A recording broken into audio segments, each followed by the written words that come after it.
Hi guys! Welcome to my vlog. And ayun na nga, nag-crave ang lola nyo.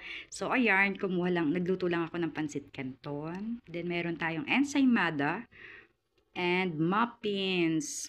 That well, napakasarap talaga nilang convine doon. Dahil na nag-crave sana ako ng something Jollibee, ganun. Eh syempre magastos. So ayun, kumuha na lang ako sa tindahan ng pansit canton. Then niluto ko. Then nakakita ako ng maliliit na hotdogan doon sa freezer. Niluto ko na rin, sinama ko sa pagpapakulo ng kanton. And ayun nga, dahil nag-iisa naman ako lagi dito sa bahay pagka ganitong oras. So ayun, ako na lang ang nagmumukmok kumain mag-isa dyan. Habang nag-iisip ako, hindi ko alam kung ano. Siyempre, thank you kay Lord for the blessings. As always, unang kagat. Tinapay lahat. Pero in fairness, masarap talaga yung muffins niya, guys. Actually, nabili ko yan sa sa Walter Mart. Masarap sila, pero medyo may pagka-frizy, but it's okay. Unang kagat, pansit lahat. And ayun na nga, nag-iisip ako. Nag-iisip ako ng, ewan, wala naman. And, sige lang, kain lang ng kain dyan.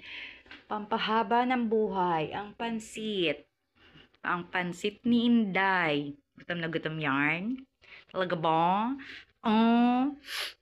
And ayun, tinikman ko nga yung sausage na yun. Kasi nabili ko nga sa palengke yun. Hindi ko alam kung anong tatak niya. Parang Andrews yata, ganun. Eh, hindi ko nagustuhan yung lasa talaga niyan. Yung una kasing ibang nilalabas ni Andrews dati, masarap siya. Eh kasi ito, parang siguro dahil may cheese siya, hindi ko siya bet. Cheese. Cheese! May cheese nga yun. Hindi ko siya bet. Hindi ako talaga nasatisfied dun sa hotdog na yun. Kaya parang hindi ko rin talaga siya nakain. And ayun na nga, dahil parang sarap na sarap ang lola mo dun sa muffins. Yung isang muffins, guys, ang laki talaga. Talagang, kung aanuhin mo, yung isang muffins pa lang. 2 beses ko siyang kinain. Una kinain ko siya, nakalahati ko, then hindi ko siya naubos. Tapos, ayan nga, nung nagutom na naman ako this time, ayan na yung kalahati kinain ko. Syempre, sayang, guys. Di ba ang mahal-mahal kaya niyan? Kaya, ayan, talagang kinain-kain ko talaga yung muffins na yan dyan.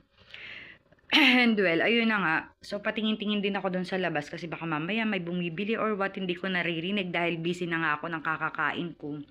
Dahil talagang ang dami kong gutom na ngayong araw na to. Hindi ko alam kung bakit kasi naluto yung laing. Parang alat na alat talaga ako sa kanya. So, ayun, parang yun, hindi ko siya nagustuhan. Hindi ako nakakain masyado ng kanin. Kaya, ayan, naisipan ko na lang magpansit canton. Kaysa pumunta ako sa labas at mag-Jollibee ako, diba? Mawa 100 pa ako. Ayan, kumuha na lang ako sa tindahan ko, 'di ba? Marami na rin naman kasi kung stock na ganyan sa tindahan. Tapos naalala ko nga may muffins ako tsaka ensaymada. Pero in fairness, yung ensaymada talagang masarap. Actually, ngayon ko nga hinahanap yung ensaymada, wala na pala siya. So, ayun. Ganyan na nga lang yung pinagagawa ko dyan. Habang kumakain ako, tingin-tingin ako sa labas kung may bumibili. Dahil nga, tapos bigla ako natawa dyan kasi may naalala ko. Naalala ko yung, nanonood kasi ako actually ng TV dyan. Alam mo ba yung palabas ni Roderick, di ba? Namatay yung tatay nila, tapos nag-uwian sila. Tapos, dun sa last na lamay, kasi di ba may padasal. Eh, may mga dalawang poging lalaki. Bigla siyang kinurot na Elizabeth Oropesa. Aray! Aray! Toy! Ang sakit! Sabi niya.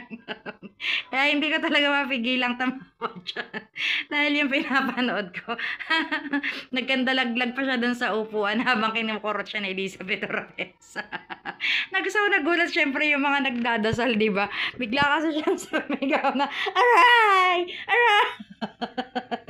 Yung hindi mo alam kung anong inaaray niya. Yung pagkamatay ng tatay ba niya o yung kurot ng ate niya. Ayop na yun. Hindi talaga ako nakamove on doon. Kaya yung tawa ko hanggang habang nagbo-voice over ako dito, nakakala ko din siya. Yung reaction. My God. So, siguro, syempre, di ba, guys, nando ka sa laslamay, pagkatapos may nagdadasal, eh, bigla siyang kinurot, di ba? Kahit naman talaga ikaw na nagdadasal, talagang matatawa ka pag nakita mo. Imbes na nagbabawas ka ng kasalanan, talaga madadagdagan sa kanya, busit talaga. So, ayun na nga, habang pinapanood ko siya. Eh, syempre, alam mo naman yung gutom ko, hindi ko rin pinabayaan. Alangan naman pabayaan ko yung gutom ko habang nanonood, di ba? Pinagpatuloy ko pa rin yung paglapang talaga diyan. Talagang bahala siya. Pero yung tawa ko hanggang ngayon hindi pa nakaka-move on. So ayun na, dahil super tawa-tawa na ako dito 'no.